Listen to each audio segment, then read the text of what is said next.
अस्सलाम वालेकुम and welcome back to my channel eat sleep travel. दोस्तों, अगर आप लोग चाहते हैं आप लोग मेरे साथ जुड़े रहें तो उसका तरीका ये है, मेरे चैनल को प्लीज़ जल्दी से सब्सक्राइब करें और बेल आइकन यार प्लीज़ प्रेस कर दिया करें, इतनी कंजूसी ना किया करें ताकि आपको मेरी वीडियोस की अपडेट और लेटेस्ट न्यूज़ आप तक पहुंचती रहें। दोस्तों, आज जो मैं बात करने जा रहा हूं ये बहुत ही इंपॉर्टेंट टॉपिक है और इसके ऊपर बहुत ज़्यादा आप लोगों के मेरे चैट पे भी मैसेजेस आते हैं, मुझे व्हाट्सएप पे भी बहुत से मैसेजेस आते हैं। आज मैं बात करने जा रहा हूं बैंक स्टेटमेंट की।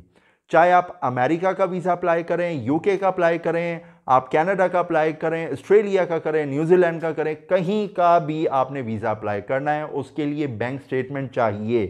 कई लोग कहते हैं हम इनविटेशन मंगवा रहे हैं, मेरा फलाना अमेरिका में रहता है, मेरा वो उधर रहता है, मेरी सिस्टर मुझे इनविटेशन भेज रही है, मुझे बैंक स्टेटमेंट नहीं चाहिए। देखें, आपको हर सूरत में बैंक स्टेटमेंट चाहिए ही चाहिए।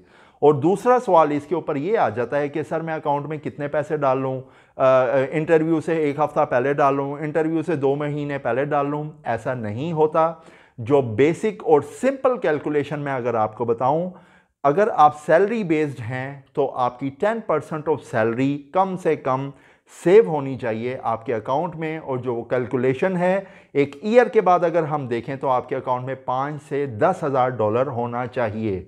मैं डॉलर में इसलिए बता रहा हूँ, मेरे बहुत से दोस्त हैं जो मुझे पाकिस्तान, इंडिया, बांग्लादेश, अफ़गानिस्तान और भी बहुत से कंट्री से मुझे देखते हैं, तो वो खुद ही कैलकुलेशन करके इनके लिए इजी हो जाएगा कैलकुलेशन करना कि अकाउंट में कितने पैसे रखने हैं। तो बेसिकली जब आप अमेरिका के लिए इंटरव्यू के लिए जाते हैं, अमेरिका एक वाहिद कंट्री है जो कभी आपसे कुछ भी नहीं मांगती, और जब वो मांगे तो आपसे एक एक डॉक्यूमेंट भी मांगते हैं।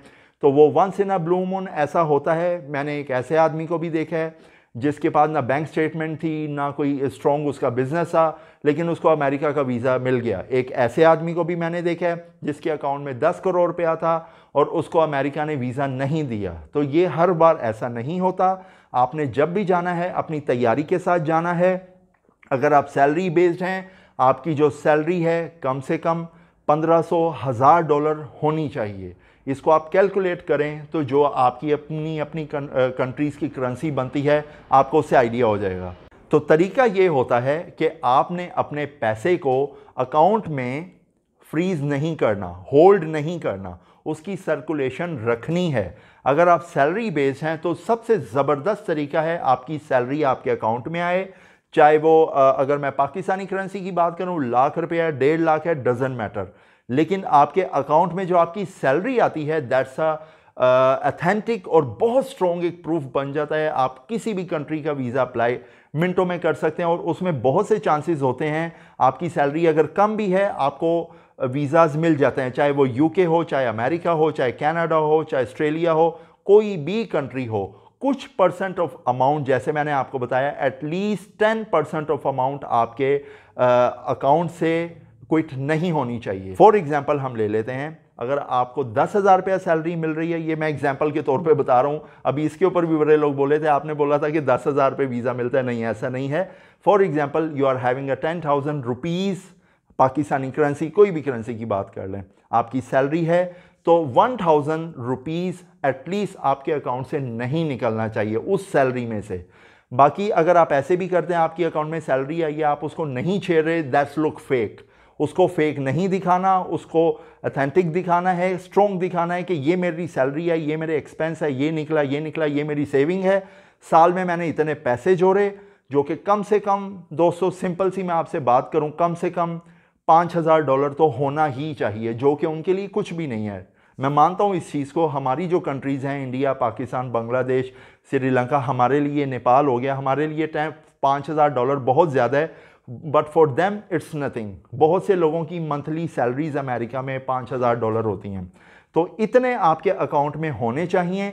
फिर आप खुले दिल से, ओपन कॉन्फिडेंटली आप जाएं एम्बेसी में, अपने साथ हाथ में डॉक्यूमेंट रखें, वीज़ा अप्लाई करें। आपको क्यों नहीं वीज़ा मिलता, मिलेगा आपको वीज़ा, लेकिन उसके लिए जैसे मैंने आपको बताया, आपका रिकॉर्ड, आपकी हर चीज़ एक प्रॉपर चैनल से होनी चाहिए। ऐसा नहीं है कि आप इंटरव्यू से पहले किसी से पैसे ले लें, अकाउंट में डाल छोड़ें, ये फेक है, उनको भी पता चलता है, ये तरीका नहीं है। कई कंट्रीज आपसे बैंक स्टेटमेंट जो है वो 6 मंथ की मांगती हैं, कई आपसे 3 मंथ की मांगते हैं। फॉर एग्जांपल अगर मैं दुबई की बात करूं, जब हम दुबई से अप्लाई करते हैं sometime they ask for the 3 month bank statement, लेकिन यही वीज़ा आप इंडिया, पाकिस्तान, बांग्लादेश से अप्लाई करें, आपसे 1 साल की भी मांग लेते हैं, 6 मंथ की भी बैंक स्टेटमेंट मांग लेते हैं।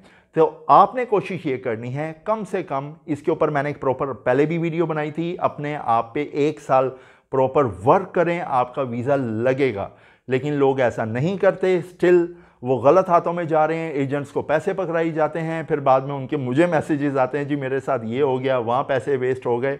ऐसा नहीं करें, अपनी बैंक स्टेटमेंट्स को स्ट्रॉन्ग करें प्रॉपर तरीके से, चैनल से, जिस तरह मैंने बताया अकाउंट में इतने पैसे होने चाहिए जब आप इंटरव्यू के लिए जाएं, ताकि आपको भी एक कॉन्फिडेंट हो कि हाँ यार मेरा स्ट्रॉन्ग है, जो मेरा केस है इट इज़ स्ट्रॉन्ग।